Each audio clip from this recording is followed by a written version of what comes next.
नमस्कार साथियों, दिव्य ज्ञान के YouTube चैनल में आपका स्वागत है। मेरा नाम है गिरीश मिश्रा। साथियों, आज 29 सितंबर को हुए यूटेट परीक्षा सेकंड जो दूसरी पाली में जो परीक्षा हुई थी, उसके शिक्षण अभिरुचि या फिर बाल विकास एवं शिक्षण विज्ञान की आंसर की के साथ आपके सम्मुख प्रस्तुत हैं। आइए शुरू करते हैं। पहला प्रश्न है, क्रिया प्रसूत अनुबंधन किसके द्वारा दिया गया था? तो क्रिया प्रसूत अनुबंधन दिया गया था स्किनर के द्वारा। अगला प्रश्न है, TAT क्या है? तो TAT है अभिक्षमता परीक्षण। आगे बढ़ते हैं। नंबर 3 क्वेश्चन, निम्नलिखित में से बच्चों के सामाजिक विकास को प्रभावित करने वाले कारक कौन है? तो सामाजिक विकास को प्रभावित करने वाले कारक है माता पिता, विद्यालय, दोनों हैं, तो दोनों आंसर सही होगा। आगे बढ़ते हैं। सहयोग एवं प्रतिस्पर्धा को प्रभावित करने वाले कारक हैं। तो सहयोग और प्रतिस्पर्धा को प्रभावित करने वाले कारक है पुरस्कार संरचना, पारस्परिक संप्रेषण, पारस्परिकता। तो तीनों सही हैं, तो ए आंसर इसका सही होगा। आगे बढ़ते हैं। जेंडर क्या है? तो जेंडर क्या है? जेंडर जो है, दो चीज़ें होती है, एक जेंडर होता है और एक होता है सेक्स। तो जो जेंडर है ये सोसाइटी यानी समाज से हमें मिलता है, जबकि सेक्स ये बायोलॉजिकल होता है। तो इसका सही आंसर होगा पुरुष या महिला होने का मनोवैज्ञानिक और सामाजिक सांस्कृतिक आयाम। आगे बढ़ते हैं। निम्न में से पोर्टफोलियो के अंग हैं। कौन कौन से पोर्टफोलियो के अंग हैं? तो पोर्टफोलियो जब बनाते हैं तो उसके अंग क्या क्या हैं वो हमने देखने क्या हैं? प्रोजेक्ट्स, सृजनात्मक लेखन कार्य, क्राफ्ट वर्क। तो ये सभी इसके अंतर्गत आते हैं पोर्टफोलियो के अंदर। तो उपरोक्त सभी से इसका आंसर सही होगा। आगे बढ़ते हैं। ब्लूप्रिंट एक त्रिआयामी चार्ट है जिसमें अधिभार दिया जाता है। तो ब्लूप्रिंट पे क्या दिया जाता है? जैसे आपने देखा होगा, आप जो है किसी जो है एग्ज़ाम के लिए ब्लूप्रिंट तैयार करते हैं कि उसमें किस प्रकार के प्रश्न होने चाहिए, एक नंबर के होने चाहिए, दो नंबर के होने चाहिए, तीन नंबर के होने चाहिए। तो इस तरीके से एक ब्लूप्रिंट बनाते हैं, हर चैप्टर को उसमें समाहित कर दें। तो क्या है? उद्देश्यों, आकलन के उद्देश्यों को, ठीक है, इसमें अधिभार दिया जाता है। विषय क्षेत्रों को दिया जाता है। दीर्घ उत्तरी प्रश्नों को दिया जाता है। प्रश्नों के प्रकार को, अब देखो यहाँ पर थोड़ा प्रश्नों के प्रकार अगर आएंगे तो उसमें सभी प्रकार आ जाते हैं। सिर्फ दीर्घ उत्तरी प्रश्न नहीं होते हैं, इसमें सभी प्रकार के प्रश्न होते हैं। तो जिसमें पहला, दूसरा और चौथा होगा उस आपका आंसर सही होगा, सी वाला आपका सही होगा। आगे बढ़ते हैं।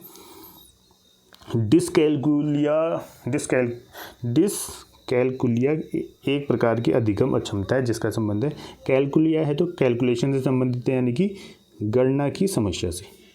आगे बढ़ते हैं। यदि एक बच्चा शिक्षक द्वारा दिए गए प्रश्न उत्तर याद करता है और स्पष्ट लिखता है, तब उसकी माँ उसे टॉफ़ी देती है। यह दर्शाता है कि बच्चा कैसे अभिप्रेरित है। सिंपल सी बात है, टॉफ़ी मिल रही है तो कहने का आशा है बाह्य रूप से अभिप्रेरित है, ठीक है। अगर आंतरिक रूप से होता तो उसे इस प्रकार के प्रलोभन की आवश्यकता नहीं होती। आगे बढ़ते हैं। माता पिता से वंशानुगत रूप से प्राप्त जीन के कारण होने वाले विकास जैसे लंबाई एवं वजन, मस्तिष्क, हृदय एवं फेफड़े का विकास इत्यादि, ये सभी, अब देखो इन सभी का लंबाई है, वजन है, मस्तिष्क, हृदय, फेफड़े आदि का विकास किसको इंगित करता है? संज्ञानात्मक प्रक्रियाओं को करता है, सामाजिक प्रक्रियाओं को करता है, संवेगात्मक प्रक्रियाओं को करता है, जैविक प्रक्रियाओं को। तो देखो इनमें पर्टिकुलर संज्ञान दिमाग से कोई संबंध नहीं है, समाज से कोई संबंध नहीं है, संवेग से भी कोई संबंध नहीं। तो सही आंसर इसका जैविक प्रक्रियाओं से संबंधित है। आगे बढ़ते हैं। रोहन आत्मसम्मान प्राप्त करने की ओर बढ़ता है।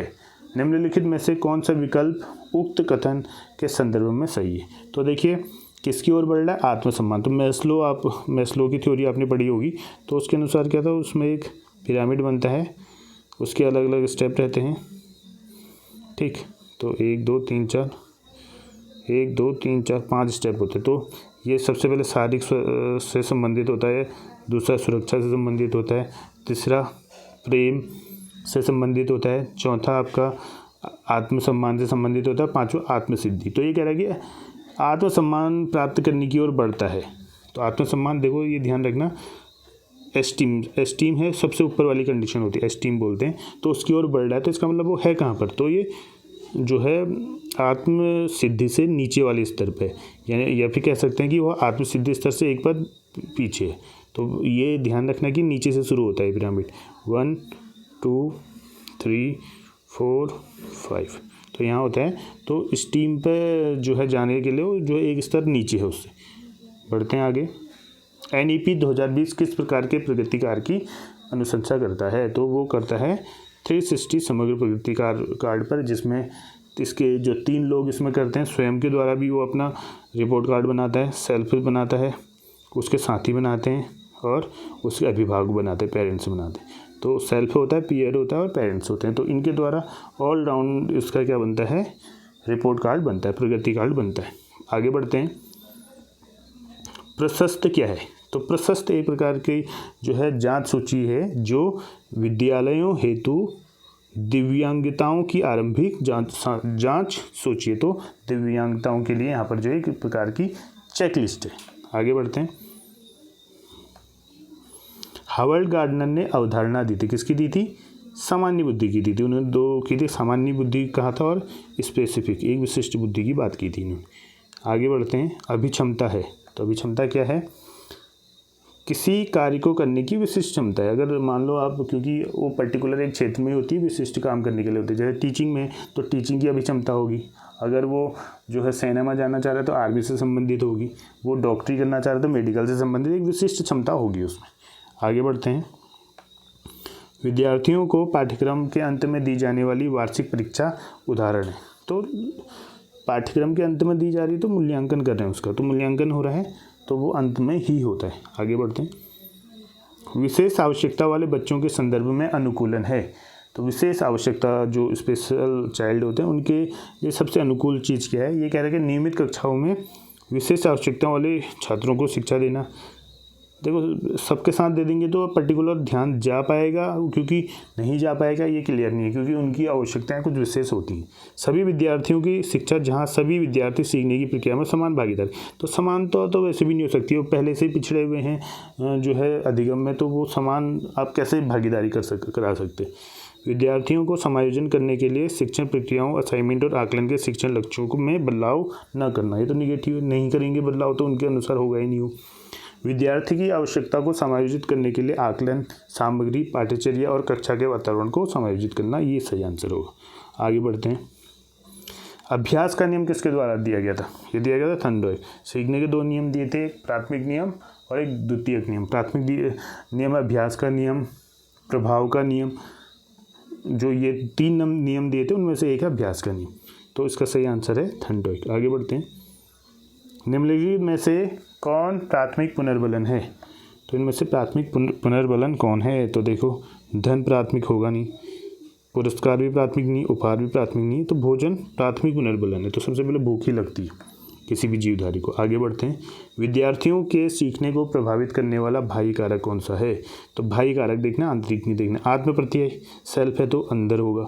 रुचि अंदर ही जागती है। अभिक्षमता भी मनुष्य में अंदर ही होती है। और टीएलएम हम बाहर से देते हैं, तो इसका आंसर होगा टीएलएम डी। आगे बढ़ते हैं। श्रव्य दृश्य अध्येता के लिए सीखने की कौन सी विधि अच्छी है? जो ऑडियो विजुअल जो होते हैं उसके लिए कौन सी विधि सही है? तो देखिए, पाठ से संबंधित मुख्य बिंदुओं को बोलना, सिर्फ बोलना तो नहीं होगा। पाठ से संबंधित मुख्य बिंदुओं को बोलना और साथ साथ में श्यामपट्ट पर लिखना, ये सही है। करके सीखने पर बल देना, अब देखो करके सीखने पर बल देने पर ऑडियो विजुअल कहाँ हो गया? तो स्वयं हो गया, तो ये भी नहीं होगा। पाठ से संबंधित मुख्य बिंदुओं को श्यामपट्ट पर लिखना, सिर्फ लिखना, वो जो है विजुअल में आएगा। आगे बढ़ते हैं। कथन और व्याख्या है, तो ये देखना है। कथन कह रहा है कि संसक्तता समूह सदस्यों के बीच एकता, बद्धता एवं परस्पर आकर्षण को इंगित करती है। और इसकी व्याख्या है, जैसे जैसे समूह अधिक संसक्त होता है, समूह के सदस्य एक सामाजिक इकाई के रूप में विचार, अनुभव एवं कार्य करना प्रारंभ करते हैं और पृथक्कृत व्यक्तियों के समान कम। तो देखिए, दोनों ही आंसर जो है, दोनों ही कथन सही लग रहे हैं। तो इसका मतलब कौन कौन से? कथन और व्याख्या दोनों सही हैं। अब व्याख्या इसकी गलत व्याख्या करता है, इसकी व्याख्या गलत है। देखो, कथन सही है लेकिन इसकी व्याख्या गलत है, व्याख्या सही है लेकिन देखो दोनों सही हैं, तो ये तो गलत हो गया। कथन और व्याख्या दोनों गलत है, ये भी गलत है, तो सी इसका सही आंसर होगा। आगे बढ़ते हैं। चंद्रमा और सूर्य, इन 2 शब्दों का प्रयोग करते हुए कविता बनाइए, यह किस प्रकार का प्रश्न है? तो सिंपल सी बात है, उसे आपने बच्चे को कॉन्सेप्ट दिया है, तो कॉन्सेप्ट से उसे जो है रचना करके, नया रचना करने के लिए जा रहे हैं, तो जहाँ नयापन आएगा उसे आएगा सृजन, क्रिएटिविटी है। नया, किसी क्रिएटिविटी को का अर्थ ही होता है कुछ नया बनाना या उत्पन्न करना। आगे बढ़ते हैं। निम्नलिखित में से संज्ञानात्मक पक्ष का एक उदाहरण है। संज्ञान यानी कॉग्निटिव, यानी कि जिसका बुद्धि से ज़्यादा जो है रिलेशन हो। दूसरों की सहायता करना, ज़रूरी नहीं है हर वक्त आप दूसरों की सहायता अपनी बुद्धि से ही करें, कभी अनायास भी कर लेते हैं। तदनुभूतिपूर्ण व्यवहार, ये भी नहीं है। अंतर्वैयक्तिक कौशल, ये भी नहीं है। तो अवधारणा की व्याख्या करना, जहाँ व्याख्या कर रहे हैं किसी चीज़ पर आप उसकी जो है आप डिस्क्राइब कर रहे हैं, तो उसके लिए आपको सोचना पड़ेगा, आपके मस्तिष्क का उपयोग करना पड़ेगा। तो इसका आंसर डी है। बढ़ते हैं आगे। शिक्षक को विद्यार्थियों का आकलन किस प्रकार के प्रश्नों द्वारा करना चाहिए?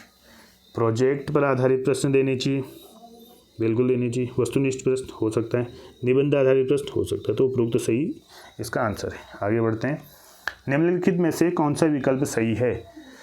अधिगम अक्षम बच्चों को किसी भी प्रकार की विशेष शिक्षण विधि की आवश्यकता नहीं होती है, बिल्कुल नहीं होती है। पूर्ण दृष्टिबाधित बच्चे बड़े अक्षर वाली पुस्तक पढ़ सकते हैं। अरे दृष्टिबाधित है तो पढ़ेंगे कैसे, ये भी गलत। मानसिक रूप से दिव्यांग बच्चों के लिए वैयक्तिक शिक्षण योजना बनाने की आवश्यकता है। तो देखो वैयक्तिक यानी इंडिविजुअल योजना बनाने की आवश्यकता पड़ती है, बिल्कुल पड़ती है। अगला है चलन बाधित बच्चों के लिए पाठ्यचर्या अनुकूल किए जाने की आवश्यकता है। चलन बाधित, अब देखो चलन बाधित का मतलब there is a need of circular adaptation for children with locomotor disabilities. अब ये भी सही है। तो इसमें लगभग दोनों यहाँ पर आंसर लगभग सही लग रहे हैं। तो देख लेंगे फाइनल आंसर की में क्या इस पर जो है यहाँ पर आयोग जो है इस पर आंसर देता है। आगे बढ़ते हैं। निम्नलिखित में से कौन सा प्रश्न बच्चे की समझ को आकलित करने के लिए सबसे अच्छा है? तो सबसे अच्छा है कौन सा प्रश्न जो है बच्चे को आ रहा है या नहीं आ रहा है, जो है उसका निर्धारण करेगा। तो वो करेगा क्यों वाले प्रश्न, जैसे क्यों कैसे वाले प्रश्न होते हैं। इससे बच्चे का जो है हमें ये पता चलेगा कि उससे चीज़ों के बारे में कितनी ज़्यादा समझ है। तो डी आंसर इसका सही होगा। आगे बढ़ते हैं। निम्नलिखित में से सृजनवाद का सिद्धांत है। सृजनवाद यानी सृजन करना, किसी चीज़ को क्रिएट करना। तो क्या है, सीखने में शिक्षक की ही भूमिका हो। नेगेटिव ही जहाँ आएगा, ओनली जहाँ आएगा, तो इसका मतलब वो आंसर आपका नेगेटिव है। तो वैसे भी नहीं होना है। ज्ञान का सृजन नहीं किया जा सकता है। क्यों नहीं किया जा सकता है? किया जा सकता है। बच्चे अपने ज्ञान का सृजन स्वयं करते हैं। ये जो है पियाजे कहते हैं कि जो बच्चे होते हैं वो क्या है, लिटिल साइंटिस्ट हैं। वो अपने ज्ञान के स्वयं निर्माता हैं, खुद अपने तरफ से ज्ञान जो है अपने जो है ज्ञान का निर्माण करते हैं। सीखने की प्रक्रिया में शिक्षक को बच्चों को रटने के लिए प्रेरित करना चाहिए, बिल्कुल नहीं। बढ़ते हैं आगे। निम्नलिखित में से कौन सा कथन विकास के संदर्भ में सत्य है? तो विकास जीवन पर्यंत चलने वाली प्रक्रिया है। तो है, बिल्कुल सही आंसर है। विकास के कुछ आयामों या घटकों में वृद्धि हो सकती है जबकि दूसरे ह्रास का प्रदर्शन करते हैं। विकास के कुछ आयामों या घटकों में वृद्धि हो सकती है जबकि दूसरे ह्रास का प्रदर्शन करते हैं। आगे बढ़ते हैं। शारीरिक अंगों अथवा संपूर्ण जीव, अच्छा इसमें कौन कौन सही है? तो दूसरा वाला भी आपका सही है, ठीक है। थर्ड है निम्न शारीरिक अंगों अथवा संपूर्ण जीव की बढ़ोतरी को विकास कहते हैं। तो देखो विकास कह रहा है कि शारीरिक अंगों तथा संपूर्ण जीव की बढ़ोतरी को विकास कहते हैं। तो देखो अंगों में वृद्धि हो रही है, तो कहाँ ये विकास नहीं, ये क्या होता है, वृद्धि होती है। चौथा है विकास का मापन अथवा मात्राकरण किया जा सकता है। बिल्कुल नहीं, आप विकास को माप सकते ही नहीं है और नहीं पर्टिकुलर उसकी मात्रा कर सकते हैं कि ऐसा थोड़ा बोलेंगे मोदी जी ने कितना, कोई बोलेगा कि मोदी जी ने विकास किया है, कोई बोलेगा मोदी जी ने विकास नहीं किया। तो दोनों का निर्धारण कैसे करो, कितना विकास किया है? 5 किलोमीटर, 10 किलोमीटर विकास किया है, 5 किलो कितना कर रखा है, वो हम सब जो है पर्टिकुलर मात्रा में उसे नहीं दिखा सकते। तो ये भी आपका गलत होगा। तो कहने का मतलब है विकास जीवन पर्यंत चलने वाली क्रिया है और विकास के कुछ आयामों या घटकों में वृद्धि हो सकती है जबकि दूसरे ह्रास का प्रदर्शन करते हैं। तो पहला और दूसरा इसमें सही होगा। तो इसका मतलब पहला आंसर इसका सही है। आगे बढ़ते हैं। अंतिम प्रश्न है, निम्नलिखित में से स्थूल पेशी कौशल है। स्थूल का मतलब होता है दो चीज़ें होती है, एक सूक्ष्म होता है और एक स्थूल होता है। तो सूक्ष्म जो है वो क्रियाएं होती हैं जो हम अपने जो है छोटे जो है अंगों का उपयोग करके करते हैं, और स्थूल हो गया बड़े अंगों का प्रयोग करके। उछलना व कूदना देखो बड़े से करते हैं तो स्थूल में आएगा। ब्लॉग बनाना अब ब्लॉक किस प्रकार के ब्लॉक हैं? बच्चे हैं तो उनके खेलने से संबंधित ब्लॉक होते हैं, छोटे छोटे जो है क्यूब टाइप के होते हैं, तो उनसे वो घर बनाते हैं। देखो हाथों का प्रयोग करें तो ब्लॉक बनाना भी होगा स्थूल। सीढ़ियों पर चढ़ना उतरना पैरों का इस्तेमाल होता है, दौड़ना पैरों का इस्तेमाल, हाथों का इस्तेमाल होता है। तो चारों इसमें स्थूल है। सूक्ष्म कौन से होंगे? जैसे हम लिखते हैं, ठीक है, तो उंगलियों का, हाथों का उपयोग नहीं करते, उंगलियों का उपयोग करते हैं। और मान लो जैसे हम आंखें खोलते बंद करते हैं, ठीक, तो ये स्थूल, ये जो है सूक्ष्म होते हैं। स्थूल क्या होते हैं? हाथ पैर बड़े अंगों का अगर उपयोग कर रहे हैं तो 1 2 3 4 इसमें सही आंसर होगा। तो दोस्तों 30 प्रश्न हमने इस वीडियो में किए हुए हैं। उम्मीद करता हूँ आपको इससे कुछ सहायता मिली होगी। और कोई किसी प्रश्न में अगर आपको डाउट है या आपको लगता है कि इसका प्रश्न ये, इसका आंसर ये नहीं, ये होना चाहिए, तो आप ज़रूर हमें कमेंट बॉक्स में लिखिए। बाकी हमने यूटेट फर्स्ट की आंसर की भी डाली, आप प्लेलिस्ट में जाके देख सकते हैं। तो धन्यवाद आपका।